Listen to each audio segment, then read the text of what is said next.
Grave of fireflies उन movies में से आती है जिनको मैंने 2 बार देख रखा है। स्टिल उनका जो एक्सपीरियंस है वो सेम है।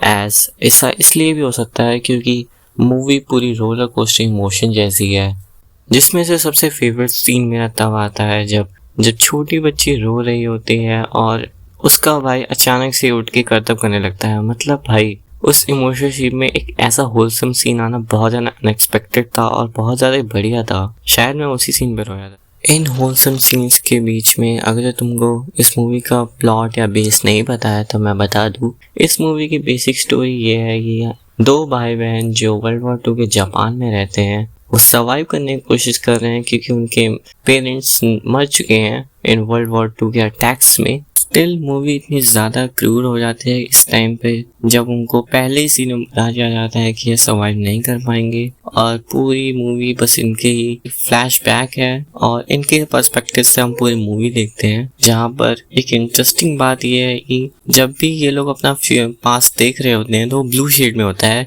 लेकिन इन लोगों को दिखाया जाता है तो वो रेड शेड में होता है। अगर तुम पूछो कि मैंने तुमको क्यों बताया, मुझे भी नहीं पता। इन सब इमोशनल और होलसम सीन्स के बाद भी मैंने इस मूवी को 2 बार देखा। स्टिल मूवी सेम फील होती है। हालांकि इसकी लेंथ थोड़ी कम है और ये 1988 में हुई थी तो एनिमेशन भी उतना अच्छा है नहीं। स्टिल स्टूडियो गिबली ने इसे बनाया तो मूवी मस्ट वॉच है। IMDb रेटिंग में इसकी 8.5 रेटिंग है, सो तुम जाके देख सकते हो। सो अब बात करते हैं इनके कैरेक्टर्स की। कैरेक्टर्स को मैंने 3 कैटेगरी में बांटा है। कैरेक्टर्स कम है इसलिए तुमको 6 ही कैरेक्टर्स के बारे में बताऊंगा।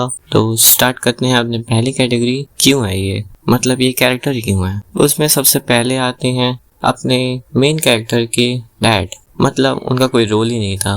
उनका रोल बस ये था कि पूरी मूवी में इन दोनों का उम्मीद जगाए रखना कि ये वापस आएंगे और इनकी जिंदगी वापस ठीक हो जाएगी। But at the end of the movie हमको पता चलता है कि सारी नेवी शिप डूब चुकी हैं और जिसमें उसके डैड भी थे तो वो भी मर चुके हैं। जिसमें सेकंड कैरेक्टर आती है अपनी मेन कैरेक्टर की आंट की बेटी, जो इसका रोल बस इतना ही था कि वो अपने लौंडे को देख के ब्लश करे। इसके बाद उसका ज्यादा कोई सीन नहीं था और ना ही कुछ इतना ज्यादा कैनन इवेंट। सो आगे वाले कैटेगरी की बात करें तो वो थी सेकंड कैटेगरी, वेस्टेड पोटेंशियल। इसमें 2 कैरेक्टर आते हैं। सबसे पहले आते हैं अपने मेन कैरेक्टर्स की माँ, जो सिर्फ अपने मेन कैरेक्टर्स की इमोशनल सीन्स के फ्लैशबैक में आती है और बस एक इमोशनल सीन क्रिएट करने के लिए आती है। हालांकि पहले सीन में वो मर चुकी थी तो उनका और भी पोटेंशियल दिखाया जा सकता था और भी कैरेक्टर को एक्सप्लोर किया जा सकता था, बट उतना ज़्यादा किया नहीं गया। एंड इसमें आते हैं अपनी सेकेंड कैरेक्टर जो है अपने मेन कैरेक्टर की आंट। ये कैरेक्टर इतनी ज़्यादा लालची थी, so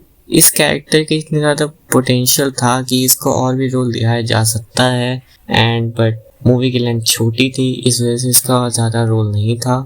and at the end जब अपने मेन कैरेक्टर उनका घर छोड़ के जाते हैं पर उनको शायद बुरा भी लगता है, बट उसके बाद वो कभी भी उनको ढूंढने नहीं आती हैं और ना ही उनको आगे दिखाया जाता है। सो एक वेस्टेड पोटेंशियल का एक प्रॉपर एग्जाम्पल है।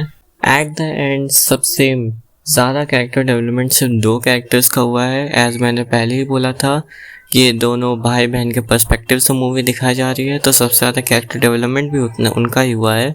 इसमें भी सबसे फेवरेट मेरे को उसकी छोटी बहन लगती है, बिकॉज सारी इमोशनल सीन जो मूवी में थे इतनी कम लेंथ में भी इतनी ज़्यादा इमोशनल बनाई सिर्फ उसकी बहन के रोने ने। ओके, तो हमने अभी तक मेरी सारी वीडियो देख ली है और मेरे ख्याल से अब मेरे को कहने के लिए बचा नहीं है। मूवी को ज़रूर देखना। मूवी का नाम ग्रेव ऑफ द फायरफ्लाइज है। और हाँ, अगर जो तुम कमेंट करना चाहते हो तो कर देना इस मूवी के बारे में जो तुमने देखी है। एंड अगर तुम्हारे कोई हॉट टेक्स है तो तुम वो भी लिख सकते हो।